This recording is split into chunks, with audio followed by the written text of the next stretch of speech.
સ્વામિનારાયણ હરે. તારીખ આજે 22 ઓક્ટોબર 2025. આજે આપણા હિન્દુઓનું સંવત 2082નું નવું વર્ષ જે છે તે આજે બેઠું છે. એટલે સર્વ જે કોઈ હરિભક્ત હોય અને જે કોઈ આપણા શ્રોતાગણ હોય, નેટ ઉપર ઓનલાઈન પણ જે કોઈ આપણા સત્સંગને રોજ સાંભળતા હોય તે દરેકને નવા વર્ષના જય સ્વામિનારાયણ. નવું 2082નું જે વર્ષ છે તે તમારા જીવનમાં દરેક પ્રકારે પ્રગતિ લાવે એવી ભગવાન શ્રી સ્વામિનારાયણને પ્રાર્થના.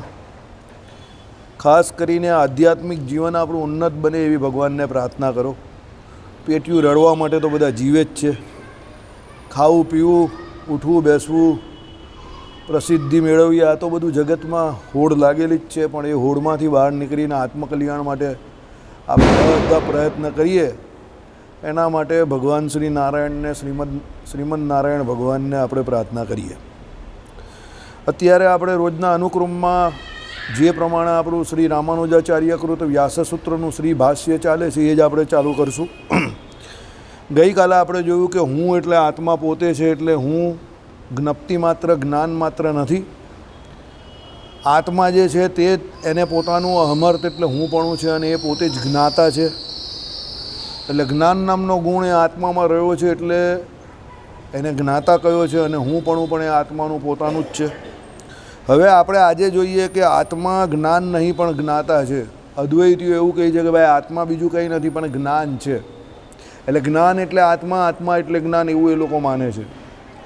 પરંતુ વિશિષ્ટાદ્વૈત વેદાંત પ્રમાણે રામાનુજાચાર્યએ એવું સંશોધન અને નિવેદન કરેલું છે કે ભાઈ આત્મા પોતે જ્ઞાન નથી પણ જ્ઞાન નામનો ગુણ એ આત્મા ધરાવે છે. એટલે આત્મા પોતે જ્ઞાતા તરીકે વર્તે છે. બંનેમાં બહુ ફરક છે. જ્ઞાન એટલે જાણપણું અને જ્ઞાતા એટલે જાણનારો. જેને વ્યાકરણમાં કર્તરી અને કર્મણીમાં સમજ પડતી હોય એને આ ખબર પડે. જ્ઞાતા એટલે જાણનારો, એટલે એ કર્તા પોતે થયો અને એ જે વસ્તુને જાણે છે, જે વિષયને જાણે છે, સમજો, એ વિષય જે છે તે એના કર્મમાં આવે અને ક્રિયાપદમાં જે છેલ્લે છે કે એવા જે કોઈ હોય તે બધા ક્રિયાપદ કહેવાય. એટલે કર્તા, કર્મ અને ક્રિયાપદ આ ત્રણ જ્યારે ભેગા થાય ત્યારે એક વાક્ય પૂરું થાય. ગુજરાતી હોય કે પછી ગમે તે ભાષા હોય.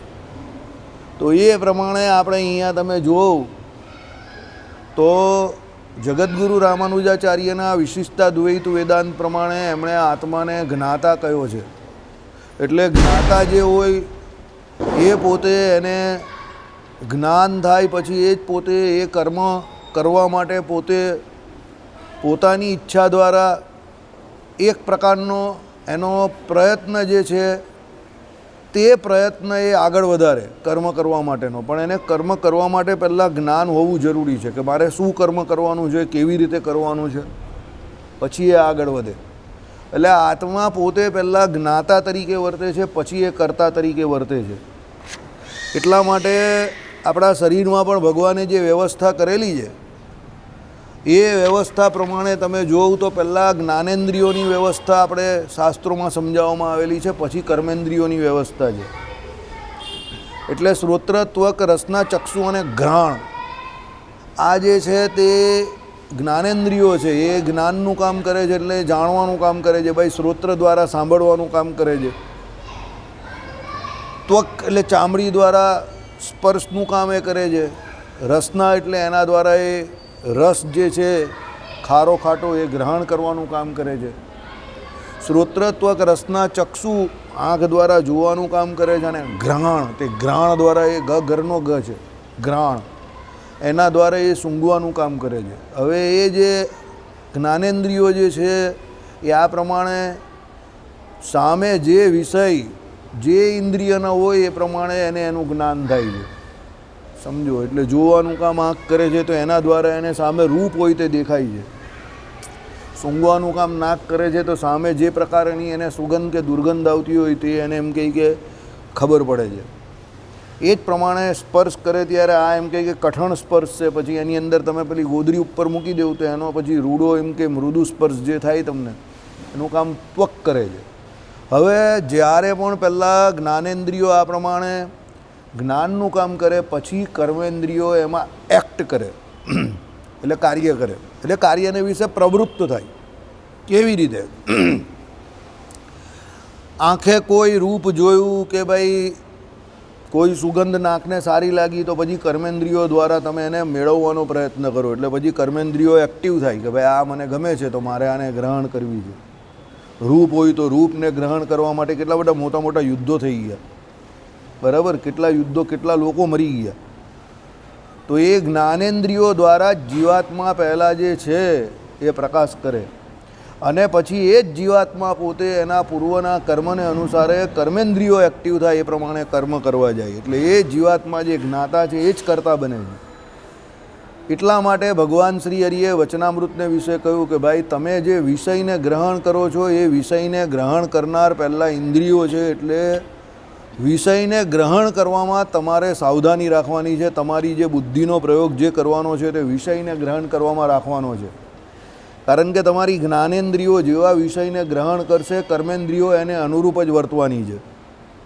જ્ઞાનેન્દ્રિયો તમારી જે છે 5 જ્ઞાનેન્દ્રિયો એ જો ભગવાન સંબંધી વિષયને ગ્રહણ કરશે તો કર્મેન્દ્રિયો પછી એને અનુરૂપ જ વધશે. પણ જ્ઞાનેન્દ્રિયો તમારી તમે ખુલ્લી ફાટેલી મૂકી દેશો તો પછી એ જે કોઈ તમારી કર્મેન્દ્રિયો જે છે તે વિષય સન્મુખ જ જશે. અને અંતકાળે થશે એવું કે જે કર્તા છે પછી એ જ ભોગતા થશે. એટલે પહેલાં જ્ઞાતા જે છે એ કર્તા થશે અને પછી કર્તા જે છે તે ભોગતા થશે. એટલે જે પ્રમાણેનું કર્મ કરશે એ પ્રમાણે પછી એને ફળ મળશે. એટલે આ આખો સિદ્ધાંત જે છે તે વેદાંતનો સિદ્ધાંત છે કે ભાઈ જીવ જે છે એના જ્ઞાનનું પ્રસરણ જે છે તે ઇન્દ્રિયોને અંતઃકરણ દ્વારા થાય છે, અને એ ઇન્દ્રિયો અંતઃકરણ દ્વારા જીવ પોતે જ્ઞાતા પણ બને છે, કર્તા પણ બને છે, અને પછી એનો ભોગતા પણ એ જીવ પોતે જ બને છે. એટલે જો એ જીવ એના ઇન્દ્રિયો દ્વારા, જ્ઞાનેન્દ્રિયો અને કર્મેન્દ્રિયો દ્વારા સારા જે કોઈ વિષયો, એટલે ભગવાન સંબંધી વિષય, હવે આજે જે ભગવાનના મંદિરે આવેલા છે, ગોવર્ધન પૂજાથી માંડીને અત્યાર સુધી જે કોઈએ ભગવાનના ઠાકોરજીના દર્શન કર્યા, મૂર્તિના દર્શન કર્યા, અન્નકૂટ મહોત્સવના દર્શનો કર્યા, તો એનું અંતઃકરણ એકદમ સરળ, સીધું, શાંત, એકદમ આનંદમાં આવી ગયો, પ્રફુલ્લિત થઈ ગયો. સત્સંગમાં બેસે, ભજન કીર્તન કરે તો એનું અંતઃકરણ એ પ્રમાણે વર્તશે. તો પછી એનું ભોગતા અત્યારે એ કરતા જે વિષયનો છે એ જ પ્રમાણે એ ભોગતા પણ એવા જ વિષયનો બનશે. પછી ભગવાન એને એવા જ વિષયો ભોગવવા માટે પણ આપશે. પણ પછી એ વિષય ભોગી થઈને જગત સન્મુખ જઈને જો એ કરતાપણું એનું એ જગતના વિષય ભોગવવામાં હશે તો પછી એ ભોગતાપણું પણ એનું એ પ્રમાણેનું જ થશે. પરમાત્મા પછી એને એવું જ ફળ આપશે. એટલે ભગવાને કહ્યું એ પ્રમાણે ભગવાનના ભક્તો જે છે એને વિષયો જે છે તે ભગવાન સંબંધી ભોગવવાના છે, કારણ કે એ જીવાત્માનું જ્ઞાતાપણું એનું પોતાનું છે. ભગવાન જે છે તે તો એના અત્યારના અને પૂર્વના કર્મને અનુસારે એને ઈચ્છાશક્તિ, ક્રિયાશક્તિ અને જ્ઞાનશક્તિના પ્રેરનાર છે. હવે અહીંયા ભગવાન જે છે તે કોમન ફેક્ટર છે. સમજો, તમે કહો કોમન ફેક્ટર એટલે શું? અઘરું થઈ ગયું તમારા માટે. કોમન ફેક્ટર એટલે શું છે કે ઈચ્છાશક્તિ ભગવાને તમને આપી, તો દરેક જીવને ભગવાને ઈચ્છાશક્તિ આપેલી છે. ક્રિયાશક્તિ ભગવાને તમને આપી, તો દરેક જીવને ભગવાને ક્રિયાશક્તિ આપી છે. અને જ્ઞાન શક્તિ ભગવાને તમને આપી, તો એ દરેક જીવને ભગવાને આપી છે. પણ તમે આ ત્રણનો જે પ્રમાણે ઉપયોગ કરો, ઉત્તર તમને એ 3 ભગવાન એવી રીતે આપતા જાય. પછી વચનામૃત ભગવાને કહ્યું છે, મધ્યના વચનામૃતમાં જ કદાચ ભગવાને કહ્યું છે કે સૌ પ્રથમ સતયુગ હતો ત્યારે બધા બ્રાહ્મણ હતા, બધા પુરુષોત્તમ નારાયણની ઉપાસના કરતા હતા, અને બધા સત્ય સંકલ્પ હતા, અને ખાલી સંકલ્પ માત્રથી જે પોતાની સ્ત્રી હોય એને પુત્ર ઉત્પત્તિ થતી હતી. પણ પછી એ ભગવાને કહ્યું કે આ પ્રથમ સતયુગની વાત છે, પછી બીજા સતયુગમાં આવું રહ્યું નહીં. એટલે એનો કહેવાનો મતલબ શું થયો કે બીજા સતયુગમાં કેમ એવું રહ્યું નહીં? એ રીત જે પ્રથમ સતયુગમાં હતી એ બીજા સતયુગમાં એવી રહી નહીં. ભગવાને ચોખ્ખું, એ વચનામૃતમાં ભગવાને ચોખ્ખું લખેલું છે, મધ્યના વચનામૃતમાં. એટલે એનો મતલબ શું થયો કે ઈચ્છાશક્તિ, ક્રિયાશક્તિ ને જ્ઞાનશક્તિ જે ભગવાને દરેક જીવને આપેલી હતી, પછી બધા એનો પોતપોતાના હિસાબે સ્વતંત્રપણે જેવો ઉપયોગ કરતા ગયા એ પ્રમાણે પછી ભગવાન અંદરથી જે પ્રમાણે એને પછી એ કરતા જેવો બન્યો હોય પછી ભગવાને એ પ્રમાણે એના ભોગતા તરીકે પછી એને એ પ્રમાણે ભગવાને પછી ફળ આપવાનું શરૂ કર્યું. એટલા માટે અત્યારે કોઈના શ્રાપ પણ ખરા નહીં પડતા અને વરદાન પણ ખરા નહીં પડતા. તમારા શ્રાપ અને તમારા વરદાન ખરા ક્યારે પડે કે જ્યારે અંતઃકરણ તમારું શુદ્ધ હોય, તમે પોતે નિર્મળ મનથી ભગવાનનું ભજન કરતા હોવ તો તમારા શ્રાપને વરદાન ફળે. તમારામાં જ દમ નહીં હોય તો પછી તમારા શ્રાપને વરદાન કેવી રીતે ફરવાના? સમજો. એટલે ઈચ્છાશક્તિ, ક્રિયાશક્તિ અને જ્ઞાન શક્તિ કોમનલી ભગવાન બધાને આપે છે ખરા, પણ પછી એ જેવો જેવો એનો ઉપયોગ કરે એ પ્રમાણે એમાં ઘટવધ થાય. એટલે જીવની જે જ્ઞાન શક્તિ છે, જો સામે સત્સંગી જીવનમાં લખેલું છે સર્વેશ્વર અત્યારે ભગવાનના સ્વરૂપની જ સામે વાત ચાલે છે. શિક્ષાપત્રીનો જે 107મો શ્લોક છે ને એની વાત છે કે ભગવાનનું સ્વરૂપ શું છે એની વાત ચાલે છે. તો જીવની જે જ્ઞાન શક્તિ જે છે એ એના કર્મને આધીન છે, એટલે એ પરતંત્રપણે ભગવાનને આધીન કહી છે. કારણ કે એ જેવા કર્મ કરશે એ પ્રમાણે ભગવાન એને જ્ઞાન શક્તિ આપશે.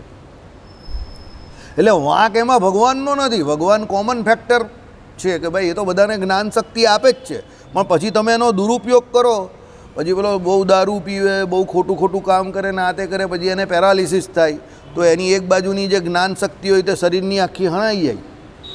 તો એ એના કર્મને અનુસારે હણાઈ ગઈ છે, ભગવાને કંઈ નહીં કર્યું, એના કર્મને કારણે એની એ બાજુની જ્ઞાન શક્તિ હણાઈ ગઈ છે, પૂર્વના કે અત્યારના જે કંઈ હોય તે પ્રમાણે.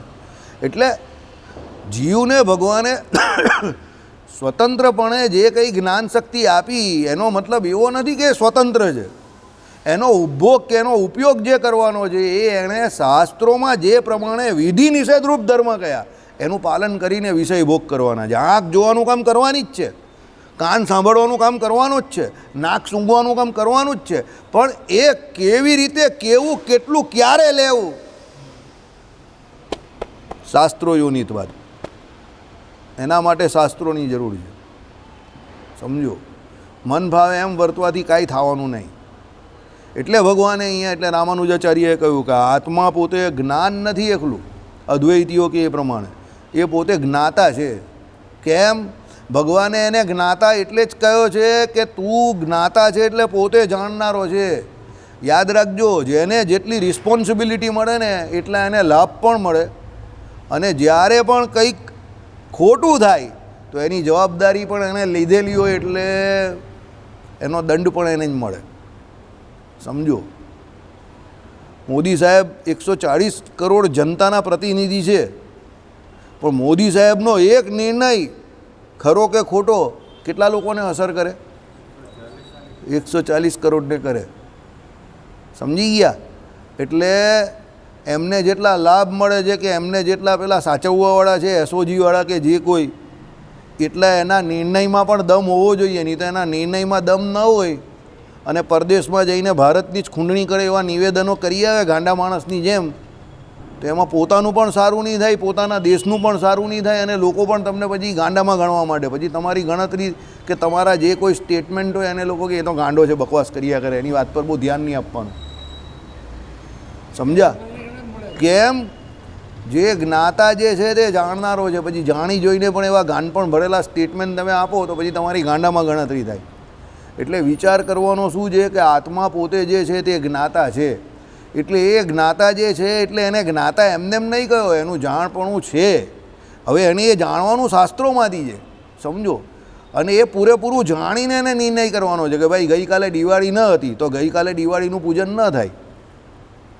તો એ શાસ્ત્રોમાં લખેલું છે કે દિવાળી કઈ ગ્રહણ કરવી, અમાસ કઈ ગ્રહણ, તો ચંદ્રોદય સમયે જે અમાસ હોય એનું ગ્રહણ કરવાનું. તો ગઈકાલે ચંદ્રોદય સમયે અમાસ હતી? ન હતી. પછી ગોવર્ધન પૂજા, તો પડવો અમાસના વેદવાળો લેવાનો છે, બીજના વેદવાળો નહીં. તો એ ક્યારે હતો? તો ગઈકાલે હતો. સમજો. તો એ શાસ્ત્રોમાં ઓલરેડી પહેલેથી લખાયેલું છે. પછી તમે ખોટું ગ્રહણ કરો તો એ શાસ્ત્રનો કે ભગવાનનો વાંક નથી. એટલે અહીંયા જ્ઞાતાપણે જીવને કહ્યો છે ભગવાને. કેમ? You take the responsibility.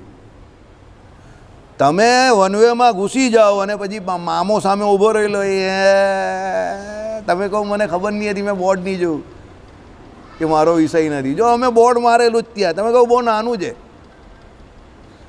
તે જોયું નહીં, એ મારો વિષય નથી. એમ સત્સંગી જીવનના ચતુર્થ પ્રકરણમાં ભગવાને ઉલ્લેખ કરી જ દીધો છે કે તિથિ નિર્ણય, વ્રત નિર્ણય કે ઉત્સવ નિર્ણય કેવી રીતે. હવે જે તે પોતે પોતાના હિસાબે કંઈ પણ આયોજન કરતા હોય એની એ જવાબદારી છે. સમજો કે ભાઈ આખા સંપ્રદાય લેવલ પર જે કોઈ આયોજન કરવાના છે તેમાં તિથિ નિર્ણય, વ્રત નિર્ણય કે ઉત્સવ નિર્ણય કેવી રીતે કરવા, નહીં તો આખો સંપ્રદાય ઊંધો પડે. એટલે જવાબદાર વ્યક્તિએ એની જવાબદારી લેવી પડે, કારણ કે એ પોતે જ્ઞાતા છે. સમજો. પછી તમે એમ કહો કે ભાઈ એ તો બધું ચાલે તો બધું જ ચાલે, પણ એકચ્યુઅલી શાસ્ત્રોમાં કહ્યું એ પ્રમાણે કરો તો જ એનું ફળ મળે. સમજો કે ભાઈ હનુમાનજીનું પૂજન તો સંઘવકાળે કરવાનું, તો સંઘવકાળ કોને કહેવાય? તો સૂર્યોદય પછીના 3 કલાક પછી. તો એ સૂર્યોદય કેટલા વાગે થાય? તો ભાઈ 6 વાગે, 6:05, 6:10, જે હોય તે પંચાંગમાં કે લખેલું હોય કે પેપરમાં, તેના 3 કલાક પછી 9, 9:15, 9:30, ચાલો ભાઈ એકોર્ડિંગલી. તો એ સંઘવકાળે જ કોનું પૂજન થાય? હનુમાનજીનું. ભાઈ લક્ષ્મીજીની પૂજા તો અમાવસ્યાનો નિર્ણય ચંદ્રોદય સમયે. તમને અમાસ ખબર ક્યારે પડે કે આજે અમાસ છે? દિવસમાં ખબર પડે જ? કોમન સેન્સ તો વાપરો. તમને સાંજે જ ખબર પડે ને, કારણ કે આકાશમાં ચંદ્રોદય સમયે લખેલું છે. ચંદ્ર તો ઉદય થવાનો નથી, દેખાવાનો જ નથી. તો લક્ષ્મીજીનો અવતાર ક્યારે? તો અમાસને દિવસે. તો લક્ષ્મી પૂજન ક્યારે કરવાનું છે? લક્ષ્મીજી સંધ્યાકાળે જ આવે. એટલે આપણે ત્યાં કહ્યું છે કે જ્યારે સંધ્યાકાર થાય ત્યારે કોઈ પણ બીજી અજુકતી કોઈ પણ કાર્ય કરવાના નથી, સૂવાનું નથી, શાસ્ત્ર અધ્યયન નહીં કરવાનું, બીજું કંઈ નહીં, ભગવાનનું ભજન કરવાનું છે. કેમ? લક્ષ્મીજીનો સમય કયો છે? સંધ્યાકાળ છે. સમજો. અને અસુરોનો પણ એ જ છે પછી. એટલે કહેવાનો મતલબ શું છે? અમાવસ્યા, ચંદ્રોદય સમય, ત્યારે લક્ષ્મીજીનું પૂજન. ઓકે, ચાલો એ દિવસે થાય એવું ન હતું. કેમ? વૈધૃતિ યોગ હતો, તેમાં શુભ કામ ન થાય. તો બીજે દિવસે સવારે અમાવસ્યા છે, ઓકે, તો કરી દો. પણ 3:30 વાગ્યા પછી તો અમાવસ છે જ નહીં, એનો કોઈ મતલબ જ નથી. બરાબર. રાંદેર મંદિરમાં આપણે ચોખ્ખું એ લોકોએ ફોન કર્યો ત્યાંથી કે હનુમાનજીનું પૂજન નહીં કરવાના આ વખતે. મેં કહું ના, રવિવારે પબ્લિક થાય એવું છે, પણ રવિવારે હનુમાનજીનું પૂજન થાય એવું નથી, અને સોમવારે સવારે થાય એવું છે તો પબ્લિક થાય એવું નથી. એટલે મેં કહી દીધું SORRY. મને કંઈ કેમ નહીં કરાવતા? ભૂદેવનો જાતે ફોન આવેલો. મેં કહું પબ્લિક નહીં થતું, અને રવિવારે થાય એવું છે પણ તિથિ નથી, એટલે આપણે નહીં કરાવું. મેં કહું ભગવાનની આજ્ઞા નથી ને. મેં કહું આપણે ભગવાનને રાજી કરવા માટે મંદિરે આવીએ છીએ, મને એટલી ખબર પડે છે. આપણે કોઈ બીજા વ્યક્તિ કરતાં કે કોઈના કરતાં હોશિયાર નથી કે આપણે પબ્લિકને ભેગું નહીં કરવું. સમજો. ઘણી જગ્યા પર શું પબ્લિકને ભેગું કરવા માટે બધા ચાલ તું આજે કરે છે તો હું મારા મંદિરમાં કાલે કરું, કે અડધું પબ્લિક આજે તારે ત્યાં આવે પછી કાલે મારે ત્યાં આવે, એવું setting.com. અરે પણ આપણે જે ઉત્સવ સમયના નિર્ણય કરવાના છે સત્સંગી જીવનના ચતુર્થ પ્રકરણમાંથી કરવાના છે, અને એમાં વૈષ્ણવ સંપ્રદાયના જે વલ્ભાચાર્ય અને વિઠ્ઠલનાથજીની રીત છે તે આપણે સ્વીકારવાની સીધી. તો એમાં પછી આજે ને કાલે એવું આવે જ કા? ચોઈસ જ કા છે તમારી પાસે? સમજો. તિથિ હોય કે નક્ષત્ર હોય, એ જે દિવસે આવે એ દિવસે એ કરી દેવું. ઓપ્શન ક્યારે આપવાના છે તે પણ કહ્યું છે સત્સંગી જીવનમાં, કે ઓપ્શન ક્યારે આવે. પણ ઓપ્શન ન હોય તો પછી થોડું કરવાનું. અને સૌથી વધારે કષ્ટ ક્યારે થાય ખબર? મોટા મોટા માણસો આવી ભૂલ કરે છે. મોટા માણસો આવી ભૂલ કરે છે. બિચારા કેશુ સ્વામી સારામાં સારું નિર્ણય બનાવતા હતા, એને આ લોકોએ ફૂટબોલ કરી દીધેલા.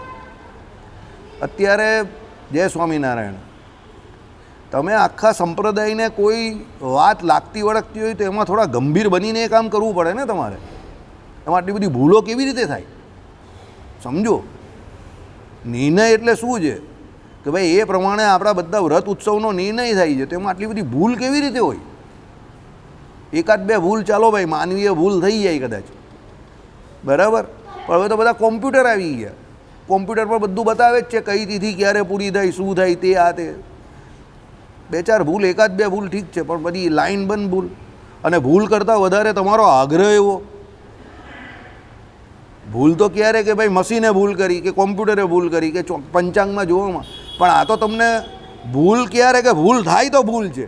આ તો તમે જાણી જોઈને નહીં કરવા માંગતા કે ના ભાઈ આ તિથિએ નહીં કરવું, આ યોગ્ય નથી, આ સમય યોગ્ય નથી, આ મને ફેવરેબલ નથી, આ સેટિંગ પેલા જોડે આમ ને પેલું આમ ને, એટલે તમે નહીં કરતા. તો પછી ભગવાન માટે તમે ભગવાનના મંદિરમાં જે કરવાનું છે એ ભગવાનને રાજી કરવાનું જ ને, પછી એનો કોઈ મતલબ જ નથી. ઉત્સવ, સમયા, તિથિ, નિર્ણય જે કોઈ છે એ બધા શાસ્ત્રોમાં જે પ્રમાણે કયા એ મુજબ થાય તો જ ભગવાન રાજી થશે, તો જ એનું ફળ મળશે.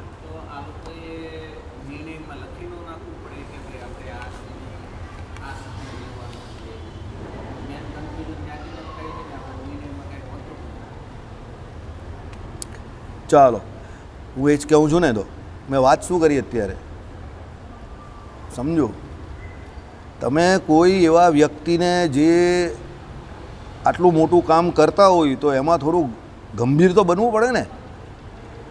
જ્ઞાન વિષયક બાબતમાં તમે ગંભીર ન બનો તેમાં તો ભૂલ જ પડે ને, સમજો. એ તો જ્ઞાન વિષયક બાબત છે ને, અને જવાબદારી લેવી પડે ને. બધા કહે કે ઓપરેશન સિંદૂર 2 દિવસમાં મોદી સાહેબે બંધ કરી દીધું, પીઓકે લઈ લેવાનું તો આમ છે તેમ છે. એ તો પેલા એના બાજુવાળાને ત્યાં દંડો લઈને મારવા ગયો હોય ને એવી વાત કરે, બરાબર. એ માણસે આખા દેશને જોવાનો છે ને. પેલા બધા એલકેલ પબ્લિક છે બધા સફરજનવાળા. હવે એ સફરજનવાળા જોડે લડીને આપણે શું ફાયદો? તો પછી ને એનામાં એક કડકા બાલુસ તો દેશ છે, નાએગા કે નીચોએગા કે, એને શું ફરક પડે છે? સમજો. રસ્તે ચાલતો કોઈ ગાંડો માણસ હોય ને એને ડાયરિયા થઈ ગયો હોય, ઝાડો થઈ ગયો હોય, તો તમે એની ધોવા જાઓ છો કે ધોઈ નાખ નહીં ભાઈ? એને વાંસ તમે નીકળાવો અત્યારે જ આ નવા વર્ષે, અને કોઈ ગાંડો માણસ હોય ને એને ડાયરિયા થઈ ગયો હોય કાં પીધેલો હોય તો તમે એને કંઈ સુધારવા કે પકડો, ઓ ભાઈ તો પીએ છે ખોટો યાર, આ ભગવાને પંચવર્તમાન પાડવાનું કહ્યું છે, તું કેટલો દુઃખી થાય એમ કરીને તમે એને સમજાવવા જાઓ છો? સંડાસ થયો હોય તેને ધોવા જાઓ જ પાછળ કંઈ સ્પ્રે લઈને? કેમ નહીં જતા?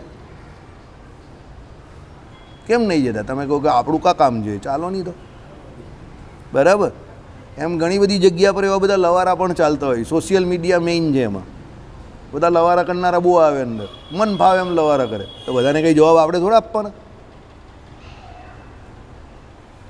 આપણે શું ગમે એને જવાબ આપવાનો? હવે તો રસ્તામાં બધા કેટલાને ડાયરિયા થઈ ગયું હોય તો આપણે કંઈ બધામાં ફુવારા અને સ્પ્રે લઈને જઈએ છીએ? ખબર નવરી દુકાન બેઠેલા હોય તો આપણે હું એને જવાબ આપીને શું કરવાના? હવે જવા જ દે હું તો, ચાલ તો બધા ગાંડા ગાંડા સ્ટેટમેન્ટ આવ્યા કરે, જવા દેવાના. મન ભાવે એવી વાત કરે બધા, તો આપણે શું લેવા દેવા? એને ડાયરિયા થઈ ગયો તો આપણે શું કરીએ? ડાયરિયા એટલે તમને ખબર છે ને? ડાયરિયા એટલે ખબર જ ભાઈ તને? હા, ડાયરિયા એટલે ખબર છે? હા ભાઈ, આ ડાયરિયા એટલે ખબર છે? હા, એ મને ખબર કે આમાંથી જ ઘણાને મુકુંદભાઈ ડાયરિયા એટલે ઝાડા થઈ જવા. રસ્તે કોઈને ઝાડા થઈ ગયા હોય તો આપણે પાણીથી સાફ કરવા જઈએ જ. એટલે સોશિયલ મીડિયા એવું જ છે ને, સિસ્ટમેટિક ડાયરિયા છે. જેને જે મન ભાવે તે લખે અંદર ને બોલે. તો આપણે હું બધાને કંઈ પાણી મારવા જવાના? નવરા છે આપણે કંઈ? એ બુદ્ધિનો વિષય છે, સમજો. અત્યારે શું છે, લોકો પાસે બીજો વિષય નથી ને એટલે લોકો એની પાછળ પડેલા છે. આનાથી સારો વિષય કોઈ આવશે એટલે આ ગૌણ થઈ જશે. જેમ ટીવી ગૌણ થઈ ગયું ને અત્યારે, એમ આનાથી સારું કઈ આવશે બીજું તો આ ગૌણ થઈ જશે, સમજો. પણ માણસને ખબર નહીં પડતી કે હું આમાં મારો સમયને મગજ બગાડી રહેલો છું. પ્રિસિયસ ટાઈમ તમારો અંદર બગડી રહેલો, સમય બગડી રહેલો છે. બધા ફાલતુ સવાલ આવે અંદર, હાવ ફાલતુ સવાલ આવે, એકદમ ફાલતુ સવાલ આવે. રામના વંશજ બતાવો ને આના વંશજ. રામના વંશજને જાણીને તને ને મને શું કામ છે? રિક્વાયરમેન્ટ શું છે એની? રામના વંશજ જાણીને તું શું કરવાનો? જે માણસ એના જીવનમાં રામનું નામ નહીં દેતો એ કે રામના વંશજ કોણ હતા? ફાલતુ લવારા જેવા સવાલ આવે, હાવ ફાલતુ.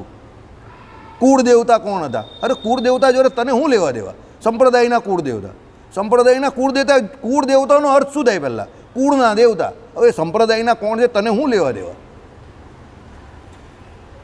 સમજો, એ કોઈ પ્રશ્ન જ નથી. આ કોઈ પ્રશ્ન છે? Is that a question? કુળ દેવતા કોણ? અરે ભાઈ, ધર્મદેવના કુળ દેવતા હનુમાનજી હતા. ચાલો ભાઈ, હનુમાન ગઢીમાં એમણે તપ કરેલું સત્સંગી જીવન માટે. પણ આપણા બધાના હનુમાનજી છે. અહીંયાથી બધાને આપણે શરૂ કરીએ તો તમારા બધાના હનુમાનજી છે. બધાના કુળના અલગ અલગ હોય. તો કોઈ પ્રશ્ન નહીં હોય એને પ્રશ્ન ઊભો કરે. હાલા તો કોઈ પ્રશ્ન જ નથી, ટાઈમ પાસ ખોટો. એટલે એવો ટાઈમ નહીં બગાડવાનો, સમજો, બરાબર.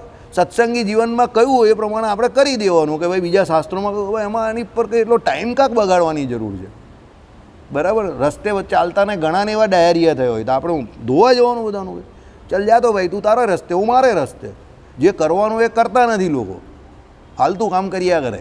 ચલો, એટલે આત્મા પોતે જ્ઞાન નથી પણ શું છે, જ્ઞાતા છે. એટલે એનું પોતાનું જાણપણું છે, એટલે એ જાણે છે, એટલે એ જ્ઞાતા છે, એટલે એ ડિસિઝન મેકર છે. એને ભગવાને એ ડિસિઝન મેકિંગ એબિલિટી આપેલી છે અને એના માટે એને શાસ્ત્રો પણ આપેલા છે કે તારે આમાંથી જોઈને નિર્ણય લેવાના છે, પોતે મન ભાવે એમ નહીં લેવાના.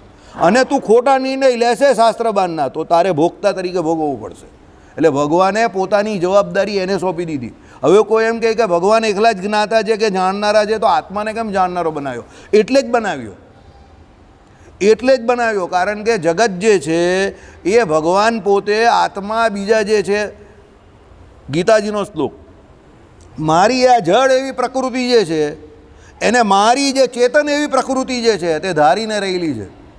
એટલે કહેવાનો મતલબ શું થયો કે ચેતન એવી પ્રકૃતિ જે છે એના દ્વારા આ જડ એવી પ્રકૃતિ જે છે એનું નિયમન થાય છે.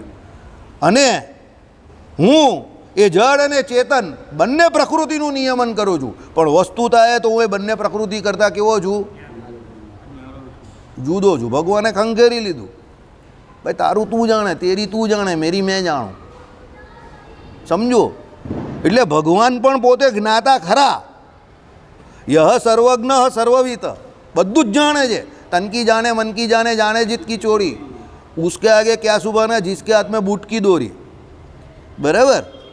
જીવન દોરી, ઓકે ચાલો, તો તમે જાગો છો. હા, હું તો બાકી બુટકી દોરી જ બોલું. એટલે ભગવાન સર્વજ્ઞ છે, બધું જાણે છે, પણ તમે એમ નહીં દોડી શકો કે ભગવાન બધું જાણે છે એટલે મને શું લેવા દેવા. ના, એવું નથી, સમજજો. ભગવાન બધું જાણે છે એટલે ભગવાન તો બધું જાણે જ છે ને. એટલે ભગવાન જાણે એટલે એનો મતલબ એવો થોડો કે આપણી જવાબદારી નથી. ભગવાને એનું જાણપણું જે કંઈ છે તે એટલા માટે જ રાખેલું છે કે આપણે શું કરીએ છીએ આપણા જાણપણાથી, સમજો. અને આપણે આપણા જાણપણાથી સારા કામ કરીએ એના માટે ભગવાને શાસ્ત્રો બનાવી દીધા. એટલે તમે એમ કહો કે મને નહીં ખબર, તો પેલા મામાની જેમ આગળ બોર્ડ હતું જ, શું લખેલું છે? ये वन वे स्ट्रीट है, यहाँ से योग यहाँ जा सकते हैं लेकिन वापस नहीं आ सकते, तो आ गया तेरा टिकट कैंसल, 1500 રૂપિયા દંડ. પેલો કે હું તો આ શહેરમાં નવો જ આવ્યો, કંઈ નહીં હવે જૂનો થઈ જશે. 1500 ભરશે એટલે તું જૂનો થઈ જશે, આખી જિંદગી યાદ રાખશે. એમ ભગવાને પણ દંડની જોગવાઈ કરેલી જ છે, સમજી જાઓ. એટલે રામાનુજાચાર્યએ કહ્યું આત્મા પોતે એકલો જ્ઞાન નથી ભાઈ, જ્ઞાતા છે. ટેક રિસ્પોન્સિબિલિટી, જવાબદારી આપી, જાણનારો છે, બરાબર. ચાલો, હું એવું ભાન થાય છે તેણે કરી. અસ્મદ એટલે અર્થ, આપણે પોતે હું એમ ઓળખાતો પ્રત્યેક પદાર્થ સિદ્ધ છે. આવી ગયું બાજુ અસ્મદ તમારું, બરાબર. અસ્મદ કોઈ બાય ધી વે કોઈ મુસ્લિમ માણસનું નામ નથી, તમને પાછું અહીંયા એવું લાગે, બરાબર. હા, અસ્મદ લૂંટાઈ ગઈ એ ઉર્દુ શબ્દ છે. ઉસકી અસ્મદ લૂંટ લી. અસ્મદ એટલે ઇજ્જત, બરાબર. ગોપાલને યાદ સારું રહી છે, સમજી જાઓ. આ ઉર્દુ શબ્દ છે. હવે અસ્મદ અહીંયા રૂપ આવે અસ્મદના, જે સંસ્કૃત વ્યાકરણ ભણેલું હોય એને ખબર હોય. તો અહીંયા શું કહ્યું કે ભાઈ હું એવું જે ભાન થાય છે તેને કરી. અસ્મદ એટલે અર્થ, આપણે પોતે હું એમ ઓળખાતો પ્રત્યેક પદાર્થ સિદ્ધ છે. એટલે હું, તમે જ્યારે પણ હું શબ્દનો પ્રયોગ કરો છો કે હું તો હું એ કરીને તમે તમારી પોતાની ઓળખાણ આપો છો. હું કોઈ બીજો વ્યક્તિ નથી તમારાથી. હું એટલે તમે પોતે જ છો એમ.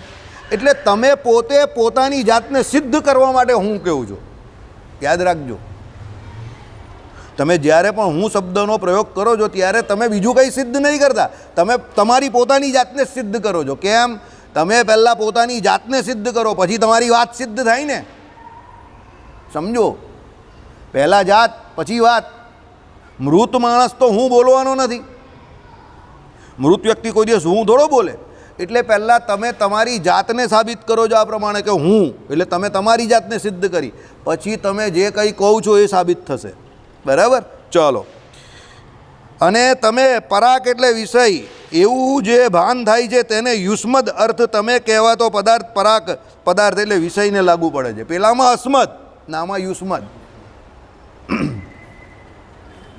અસ્મદ એટલે હું પોતે, અને યુષ્મદ જો અંગ્રેજી શબ્દ બધા આની ઉપરથી છે. અસ્મદ એટલે આઈ એટલે હું, યુષ્મદ એટલે શું? યુ એટલે સામે રહેલો વિષય. અંગ્રેજી ભાષા જે છે ને એમાં સંસ્કૃતના ઘણા બધા શબ્દો ચોરેલા છે. એકચ્યુઅલી સંસ્કૃત બધી ભાષાઓની જનેતા છે. સંસ્કૃત જેટલી પાવરફુલ કોઈ ભાષા નથી. એક પાણી શબ્દના કેટલા બધા 100 ઉપર અર્થ છે, 100 પર્યાયવાચક શબ્દ છે પાણીના ખાલી. બરાબર. અંગ્રેજીમાં માસી, ફોઈ, કાકી બધાનો એક જ શબ્દ આંટી. હવે હું તમને બહુ ખતરનાક એક સવાલ પૂછું. કી તો અંગ્રેજી પ્રમાણે KI શબ્દ થવો જોઈએ ને. કી એટલે KI, તો એ લોકો KUI, તો આપણે તો KI થઈ જાય. બરાબર. અને એક જૂનો ડાયલોગ તો યાદ જ છે, TO2 DO ડુ, તો જીઓ શું થવું જોઈએ?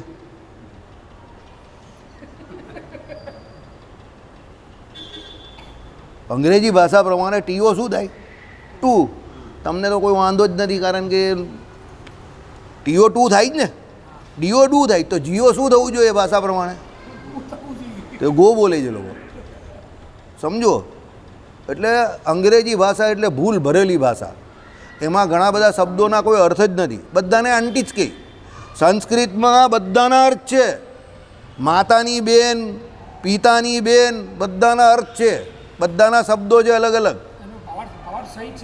હા, બધાના અર્થ છે. જોઉં તમે આમાં ચોખ્ખું લખેલું છે. અસ્મદ એટલે આ એટલે હું પોતે, અને યુષ્મદ એટલે યુ એટલે સામે રહેલો વિષય. હવે સામે રહેલો વિષય વ્યક્તિ પણ હોઈ શકે અને વસ્તુ પણ હોઈ શકે, પણ અહીંયા એ વિષય તરીકે પરાગની વાત કરેલી છે, એટલે વિષયની વાત કરી છે. તે કોઈ પણ પદાર્થ એટલે વસ્તુની વાત કરી છે. એટલે શું કહ્યું કે વિષયને લાગુ પડે છે. ત્યાં હું જાણું છું એ ભાનથી સિદ્ધ થતા જે જ્ઞાતા યુષ્મદ એટલે હર હું થી ઉલટો પદાર્થ છે એમ કહેવું તે મારી માં વાંજણી છે એના જેવું વ્યાઘાત ભર્યા અર્થવાળું સ્વવિરોધી વચન છે. કોઈ એમ કહે મારી માં વાંજણી છે, તો પછી તું કાથી આવ્યો? સમજ પડી? એટલે અહીંયા એ પ્રમાણે ઉલટો અર્થ કરેલો છે કે ભાઈ હું જાણું છું એ ભાનથી સિદ્ધ થતા જ્ઞાતાને યુષ્મદ તમે અર્થ લગાવો તો જ્ઞાતા યુષ્મદમાં નથી આવતો, જ્ઞાતા કેમાં આવે? અસ્મદમાં આવે. બરાબર. કેમ? એ હું પણ આમાં આવે છે, કારણ કે જે જ્ઞાતા છે તે પોતાને હું જાણું છું, તો અહીંયા હું એટલે અસ્મદમાં આવે. સાંભળો, યુષ્મદ અને અસ્મદ અર્થના વિરોધ બાબત જુઓ શાંકર શારીરિક ભાષ્યનો આરંભ ભાગ. એટલે શાંકર મતનું જે આ શારીરિક ભાષ્ય છે, કોનું? આ જે આપણે જે આ શ્રી ભાષ્ય ભણી રહેલા છે, એમ શાંકર વેદાંતનું પણ આવે છે, જગતગુરુ શંકરાચાર્યનું. એમાં શરૂઆતમાં આ બંનેની એક જ કયા છે, ભેદ વિરોધી છે ને એ લોકો. એટલે એ લોકો ભેદ વિરોધી છે, ભેદ નહીં માનતા. સોરી, તમે આજે જ આવેલા છો. ભેદ વિરોધી એટલે એ લોકો કોઈ પણ પ્રકારનો ભેદ સ્વીકાર નહીં કરતા. આપણે શું ભેદ માનીએ છીએ કે હું અને સામે રહેલો વિષય બંને અલગ અલગ છે. તો હું એ જાણનારો છે, અને સામે જે વિષય છે તે કોણ છે? તો જ્ઞેય પદાર્થ છે, જેને આપણે જાણીએ છીએ. તો વાસ્તવિકતામાં હું જે છે તે પેલા પદાર્થથી જુદો છે ને, એટલે આપણે ભેદને માનીએ છીએ. કોણ? રામાનુજાચાર્ય, શ્રીજી મહારાજ. પણ શ્રીજી મહારાજે સીધું વેદાંત સ્વીકારેલું છે, પણ શાંકર વેદાંતમાં એ ભેદ સ્વીકાર્ય નથી. એ લોકો બધા અભેદ શ્રુતિઓને માને છે. એટલે એ લોકો હું અને સામે રહેલો વિષય બંનેને જુદા નહીં માનતા, બંનેમાં બ્રહ્મ જ છે એવું માને છે. સર્વ ખલ્વિદમ બ્રહ્મ ને નાનાસ્તિ કિંચન એટલે શું છે? સબર બ્રહ્મ ભરા. એટલે સામે જે વિષય છે તે પણ બ્રહ્મ છે, અને હું જે છું તે પણ બ્રહ્મ છે. તો પછી ભેદ નથી. અને જે ભેદ એ લોકો એમ કહે કે ભેદ તમને જે દેખાય છે તે કેવો છે? અવાસ્તવિક છે, પ્રત્યક્ષ નથી. આવું કોનું માનવું છે? જગતગુરુ શંકરાચાર્યના અદ્વૈત વેદાંતનું માનવું છે. પણ આપણે જે જોઈએ જે પ્રમાણે ભેદ જે છે તે કેવો છે? સુસિદ્ધ છે, પ્રત્યક્ષ છે. કોના જેવો? ડાઘ અચ્છે એના જેવો. એડવર્ટાઇઝ નહીં આવતી? ડાઘ અચ્છે. ડાઘ કોઈ દિવસ અચ્છા હોય? પણ તો પણ લોકોના મગજમાં એણે બેસાડી દીધું ને કે ડાઘ અચ્છે. હવે સમજો, ડાઘ એનાથી જુદી વસ્તુ છે ને, ખરાબ વસ્તુ છે. તો પણ નાનો છોકરો હોય અને એ રમીને આવે ગામમાં અને બધું આખું બગાડી ના, એની મમ્મી એને ટોકે તો હસતા હસતા શું કહે? મમ્મી ડાઘ અચ્છે. આઈડિયા આવી ગયો તમને હું જે કહેવું છે એમાં? એમ જગતગુરુ શંકરાચાર્યનું અદ્વૈત વેદાંત આ પ્રમાણે જ કહે છે કે ભાઈ હું એટલે પોતે જુદો છે અને સામે વિષય જુદો છે, તો પણ બંનેનો સ્વીકાર નહીં કરતા. અને કે શું છે? દાગ જ છે. હકીકતમાં દાગ કોઈ દિવસ સારો હોય નહીં, કારણ કે જો એ સારો હોય તો પછી એને ડાઘ જ તમે કેમ કહો? એને શોભા માટે રહેવા ના દેવ, એને ઉખાડવાની જરૂર જ કાં છે? સમજો, અદ્વૈત વેદાંતમાં આવું છે. એ લોકો ભેદને સ્વીકૃતિ આપતા નથી, પણ ભેદ જે છે તે વાસ્તવિક છે અને એ પ્રત્યક્ષ આપણે દેખાય જ છે. આપણે બધા અહીંયા બેઠેલા છે તો આપણામાં ભેદ જે છે તે સુસિદ્ધ છે ને. તમે તમારા ઘરે જ જશો, હું મારા ઘરે જ જઈશ. સમજો, આમાં કોઈ પ્રકારનો ભેદ ચાલે નહીં. તમારે તમારા ઘરે જ જવું પડે ને મારે મારા ઘરે જ જવું પડે. આઈડિયા આવે છે? એટલે ભેદ જે છે તે પ્રત્યક્ષ છે અને સુસિદ્ધ છે, એવું રામાનુજાચાર્ય કહે છે. સમજો, આપણી દેશી ભાષામાં હું તમને એટલે સમજાવું છું. વેદાંતની ભાષા બહુ અસ્મદ ને યુસ્મદમાં તમે કહો કે આ બધાના નામ કાં આવી ગયા? બરાબર, આ આપણી દેશી ભાષામાં આ વેદાંત આવી રીતે સમજવાનું છે કે ભેદ જે છે તે સુસિદ્ધ છે. ચાલો, સભાને આપણે હવે અત્યારે વિરામ આપીએ, કારણ કે આપણે ત્યાં આરતી હવે થવાનો સમય જ છે. એટલે આપણે શ્રીપતિમ શ્રીધરમ સર્વદેવેશ્વરમ ભક્તિધર્માત્મજમ વાસુદેવમ